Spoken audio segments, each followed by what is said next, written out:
રાજકોટ સરધારા પાસે બુટલેગરનો પીછો કરતા અકસ્માતની ઘટના સર્જાઈ। 100 કિલોમીટરની ઝડપે કાર ભગાવતા બાઇક ચાલકને અડફેટે લીધો હતો। અકસ્માતમાં બાઇક ચાલક દિનેશ સોલંકીનું મોત નીપજ્યું છે। પોલીસે બુટલેગર વિપુલ કાંડાની ધરપકડ કરી છે। ફોર વ્હીલરમાંથી 100 લીટર દેશી દારૂ કબજે કરાયો છે। અકસ્માત અને પ્રોહિબિશન હેઠળ ગુનો નોંધીને તપાસ હાથ ધરાઈ છે।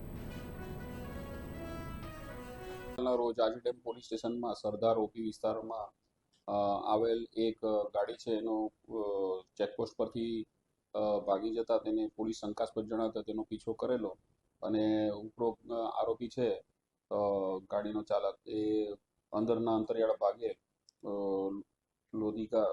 લોધીડા ગામ તરફ ભાગેલો ને જે સિંગલ પટ્ટીનો રોડ હોય અને પોલીસ પણ તેનો શંકાસ્પદ જણાવતા પીછો કરતા તેને સામેથી આવતા એક મોટરસાયકલ ચાલક ઇસમ છે દિનેશ બચુ સોલંકી તેને ટક્કર મારેલી અને આ બનાવમાં દિનેશ બચુ સોલંકીનું મૃત્યુ થઈ ગયેલું। ત્યારબાદ પોલીસે સ્થળ પર જઈને તપાસ કરતા તેમાંથી ગાડીમાંથી દેશી દારૂ 100 લીટર જેટલો અને 20,000 રૂપિયા જેટલો દેશી દારૂ મળેલો અને આ બાબતે આજીડેમ પોલીસ સ્ટેશનમાં BNS કલમ 105, 281, MV 77, 184 તેમજ પ્રોહી એક્ટ 65E અને 98(2) મુજબનો ગુનો આ કામના જે ગાડીના ચાલક છે આરોપી વિપુલ ભાનુ હાંડા જે કોઠી ગામના છે અને જસદણના છે તેના વિરુદ્ધ ગુનો દાખલ કરવામાં આવે છે અને આ કામે પ્રોહી મુદ્દામાલ કબજે